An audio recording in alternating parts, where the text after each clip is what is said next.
If this is your first time on my channel, welcome Red Heart. I try to give you really good content every day. If you like it, subscribe now, so I know you're on my side. James Arnest, at 6 feet 7 inches, was one of the tallest men to appear in film on the Gunm Smoke set. James, a powerful figure, was often described as a gentle giant by his cast members. However, rumors of a rift in his inner circle shocked fans. This video explores James' rise to fame and the validity of the rumor of hate.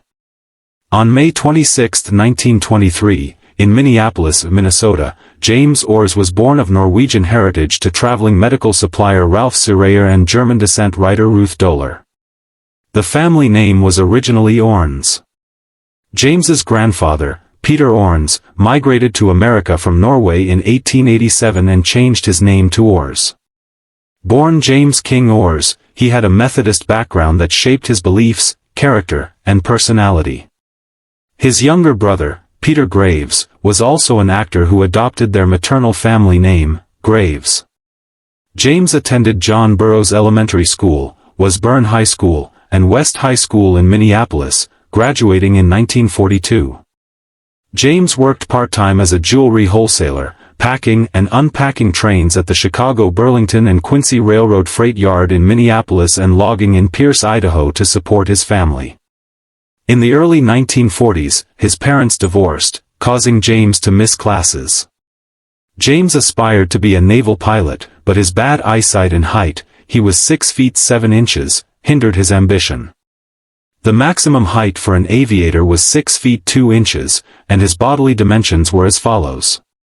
Chest waist hip were 48 36 26 ines. Therefore he never made an attempt to realize his dream as a young man. Since there wasn't a way to achieve his dreams, he decided to pursue higher education. After graduating from high school, he was enrolled in Boo College that same year, but it seemed the military saw his potential through some special universe connection, because after enrolling in his new school where he only attended lectures for a semester, he was called into the U.S. Army in 1943. He immediately reported to Fort Snelling in Hennepin County, Minnesota. In March of the same year he started training at Camp Wheeler, Georgia, before setting out for North Africa, specifically Casablanca, almost a year later for the invasion of Anzio. It should be noted that the Battle of Anzio took place during the Second World War. James landed on Anzio Beach Head on January 22, 1944 as a rifleman with the 2nd Platoon E Company 2nd Battalion 7th Infantry Regiment of the 3rd Infantry Division. This fort was a primary center for the government officials. James, a very tall man, was unsurprisingly the first person to get off the landing craft to determine the depth of the water, and it came up to his waist. Before long the new recruits were thrown into the action of things and would be fighting for months. After one moonless night on February 1, 1944, James was crawling through a garden toward the enemy lines when he was shocked by the sounds of screams. Before he could react, a battle had suddenly began and he was caught. He was shot repeated by machine gun fire, which fractured his lower leg. While trying to deal with the searing pain, a concussion grenade was thrown nearby. It lifted James off the ground and slammed him against something hard. Disoriented, the bee raged on, unconcerned as to whether James was dead or alive. Eventually the enemy troops were defeated, but in the course of the battle James was terribly injured. He had been shot multiple times in his right leg with a German machine gun. It was so bad that he had to be transported from Italy to the U.S. to receive treatment. On getting to the U.S. he was admitted to 91st General Hospital in Clinton, Iowa. It would take him a while before he could make a full recovery after a 5-month conflict. The Anzio War ended with many casualties and James was honorably discharged from the Army on January 29, 1945. He received the Bronze Star, Purple Heart, and American Campaign Medal. The European African Middle Eastern Campaign Medal features 3 bronze battle stars and arrowhead device. The World War II Victory Medal and Combat Infantryman Badge. The patient did not fully recover and experienced chronic leg pain that worsened during his hospital stay. Peter, his younger brother, pushed him to apply for a radio course at the University of Minnesota after his hospital discharge.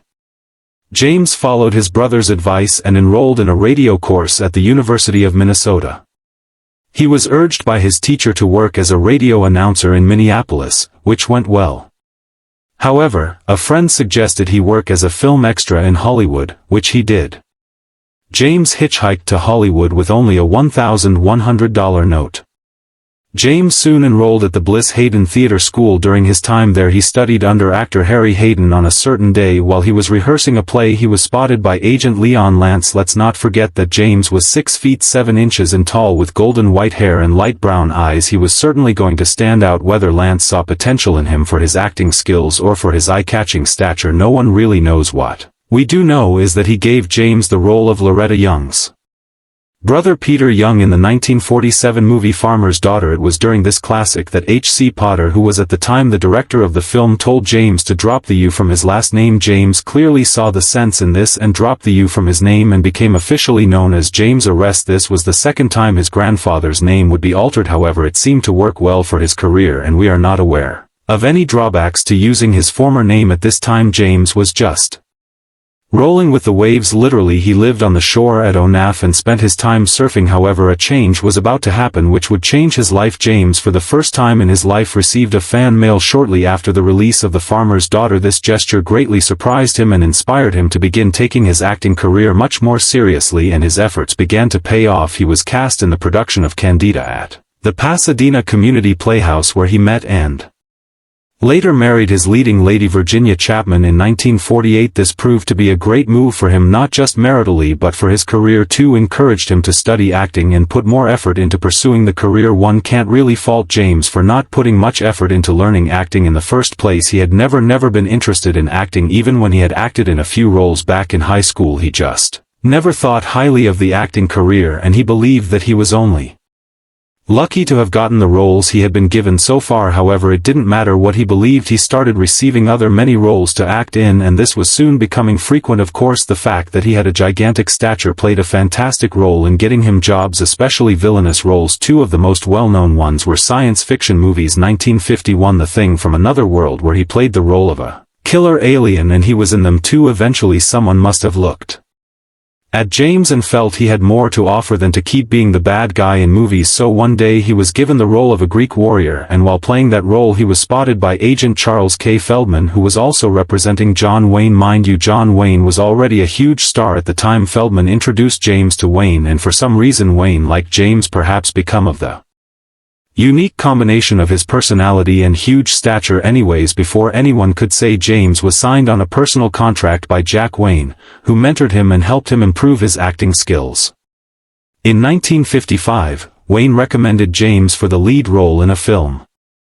A mentor who wanted him to succeed would not allow him miss this opportunity. Wayne reportedly has said to take it. Jim was too big for the role, but he agreed to play it.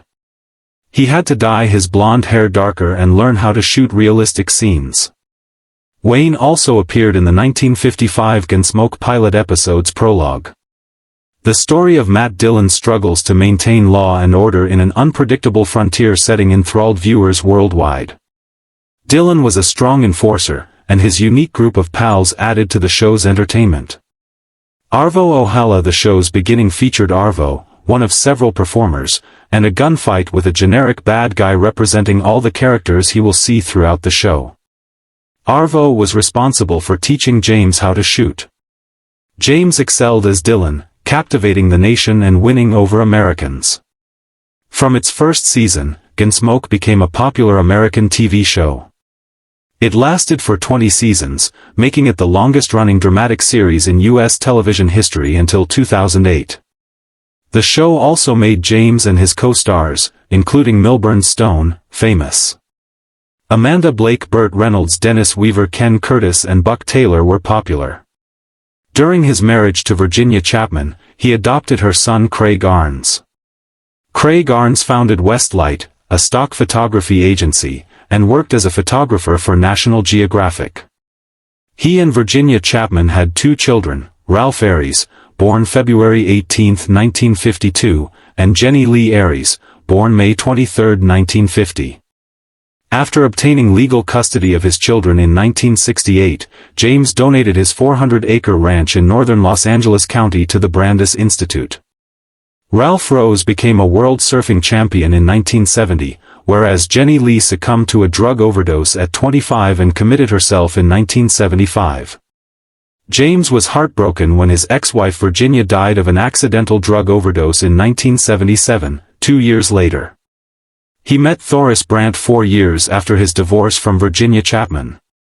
They befriended for 6 years but discontinued their relationship in 1978. He then married Janet Surtees on the Gunm Smoke set. According to a report, James enjoyed his time on Gunm Smoke, showing that strong personal bonds positively impact franchise success. The cast was known for creating an enjoyable working environment on set, leading to opportunities. James was a lovely person, even his Gunm Smoke stunt double. Ben Bates said despite the seriousness of his character in Gunm Smoke, James laughed from his toes to the top of his head. It was so often that filming on set was sometimes stopped simply because of his uncontrollable burst of laughter. To show how much James was held in high esteem on the show, one of the new actors on the set of Gunm Smoke's Buck Taylor respected James so much that he named his second son after James's character Matt. Another reason why James was respected is probably because he was extremely shy and very sensitive, and because that was his nature he found it difficult to suck up to the media. In fact, it is said that he disliked the media show-off so much that he actually banned reporters from the Gunm Smoke set. James was literally a simple man who valued poetry, yacht racing, surfing, and real human connection above all else. This earned him the name the Greta Garbo of Dodge City, and fortunately for him he met people who had the same values on set, which is why both the actors and non-actors on set were like a big family. It was one of the reasons the show had longevity. During the 20 seasons that Gunm Smoke was aired, it featured its lead character in each of its 20 seasons. It was in the top 10 in the ratings for 13 seasons, spending 4 consecutive seasons at number 1. The series season record was tied in 2010 with the final season of Law and Order, and tied again in 2018 with season 20 of Law and Order Special Victims Unit. While the series was on, James received raises every year during this time and obtained greater creative authority over the show, with earnings and residuals at some point in the show's narrative, his firm created by his firm. James, one of the original 4 major actors on Gunm Smoke, continued to appear after the show ended in 1975. Despite his desire to travel since childhood, his contract with the show kept him close to Hollywood for almost 20 years, preventing him from experiencing his childhood wanderlust. In 1978, he starred in a single-season weekly series, Gun the Man Down, a fast-paced western for Wayne's production company. He also played Wayne in a 1988 TV remake of Red River, playing Tom Dunson, Wayne's role. James was nominated for Emmy Awards, despite initially not taking acting seriously. His talent allowed him to do more movies than he expected, and his fans were grateful. An actor's 1957 finest enduring performance in a drama series.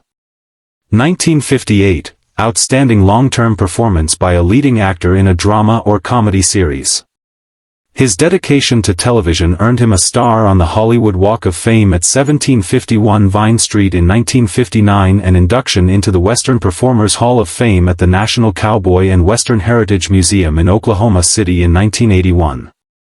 James was inducted into the Santa Clarita Walk of Western Stars in 2006, during the 50th anniversary of television in 1988. He was ranked number 6 in People magazine's top 25 television stars and number 20 in TV Guide's 50 Greatest Stars. James released his autobiography in September 2001, stating that he should write about his life now as he is not getting younger. He was honored as a U.S. Marshal for his unique contribution to the image and traditions of the service.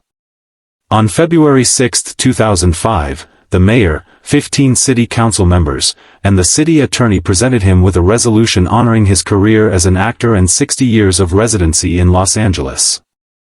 The resolution featured a U.S. Marshal's badge and honored his portrayal of Matt Dillon on Gunm Smoke, the longest-running drama series on television. On June 3, 2011, James, 88, passed away in his Brentwood home in Los Angeles due to a natural cause in the Sanctuary of Abiding Hope. He considered it the most joyful day of his life and made the resolve prominently displayed in his home. Al Cove, buried in the Jasmine Terrace of Forest Lawn Memorial Park in Glendale, California, was survived by his spouse, son, 6 grandchildren, and great-grandchildren.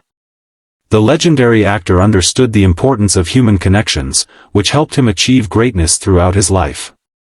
The Gunm Smoke cast worked well together and had conflicts, but they were resolved quickly. No one was held responsible for causing trouble, and the cast even socialized outside of filming. With 635 seasons, the on-screen chemistry translated to real life.